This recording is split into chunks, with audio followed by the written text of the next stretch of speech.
जैन धर्म के महापुरुषों को तीर्थकर कहा जाता है। स्वामी महावीर 24वें तीर्थकर थे। उन्होंने जैन धर्म को नया स्वरूप प्रदान किया। स्वामी महावीर का जन्म 540 ईसा पूर्व में वैशाली के निकट हुआ था। इनके पिता का नाम सिद्धार्थ तथा माता का नाम त्रिशला देवी था। इनके बचपन का नाम वर्धमान था। 30 वर्ष की उम्र में वर्धमान ने अपने बड़े भाई की आज्ञा प्राप्त कर संन्यास धारण किया। 12 वर्ष की कठोर तपस्या के बाद उन्हें कैवल्य अर्थात सच्चे ज्ञान की प्राप्ति हुई। कठोर तपस्या और सहनशीलता के कारण उन्हें महावीर कहा गया एवं इंद्रियों के विजेता होने के कारण उन्हें जिन भी कहा गया। 72 वर्ष की आयु में पावापुरी नामक स्थान में इनका निर्वाण हुआ। जैन धर्म के अनुसार मनुष्य को अपने जीवन में त्रिरत्न यानी 3 रत्नों को प्राप्त करने की कोशिश करनी चाहिए। ये त्रिरत्न पंच महाव्रत यानी 5 व्रतों के पालन करने से ही प्राप्त हो सकता है। इन त्रिरत्नों में पहला था सत्य और असत्य का ज्ञान होना अर्थात सम्यक ज्ञान। दूसरा था सच्चा ज्ञान अर्थात सम्यक दर्शन। और तीसरा था अच्छा कार्य करना और गलत कार्य को त्यागना अर्थात सम्यक चरित्र। इन त्रिरत्नों को प्राप्त करने के लिए जिन 5 महाव्रतों का पालन करना जरूरी था वे थे सदा सत्य बोलना अर्थात सत्य, मन वचन एवं कर्म से हिंसा न करना अर्थात अहिंसा, चोरी न करना अर्थात अस्तेय, धन का संग्रह न करना अर्थात अपरिग्रह तथा अपने इंद्रियों को वश में करना अर्थात ब्रह्मचर्य। जैन धर्म के सिद्धांतों को आगम ग्रंथों में संग्रह किया गया है। हमारे छत्तीसगढ़ में भी इस धर्म का प्रभाव प्राचीन काल से ही है।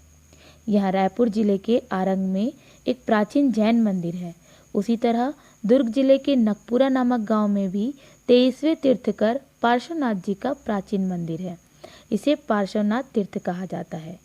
पूरे भारत से यहाँ श्रद्धालु दर्शन करने आते हैं। आइए अब हम जानते हैं महात्मा गौतम बुद्ध एवं बौद्ध धर्म के बारे में। बौद्ध धर्म की स्थापना महात्मा गौतम बुद्ध ने की थी। गौतम बुद्ध स्वामी महावीर के समय के ही थे। महात्मा बुद्ध का जन्म 563 ईसा पूर्व में कपिलवस्तु के पास लुम्बिनी नामक स्थान में हुआ था। इनके बचपन का नाम सिद्धार्थ था। गौतम बुद्ध के पिता का नाम शुद्धोधन तथा माता का नाम माया देवी था। कहा जाता है कि एक दिन सिद्धार्थ महल से बाहर निकले तो उन्होंने सबसे पहले एक अत्यंत बीमार व्यक्ति को देखा। थोड़ा आगे जाने पर उन्होंने एक बूढ़े व्यक्ति को देखा तथा अंत में एक मृत व्यक्ति को देखा। इन दृश्यों से उनके मन में प्रश्न उठा कि क्या मैं भी बीमार पड़ूंगा, बूढ़ा हो जाऊंगा और मर जाऊंगा। इन प्रश्नों ने उन्हें काफ़ी परेशान कर दिया। तभी उन्होंने एक सन्यासी को देखा। इससे 29 वर्ष की आयु में ही उन्होंने घर छोड़ दिया और सन्यास ग्रहण कर लिया।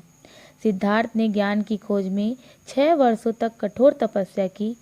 आपने एक पीपल के पेड़ के नीचे कठोर तपस्या की जहाँ उन्हें सत्य का ज्ञान हुआ, जिसे संबोधि कहा गया।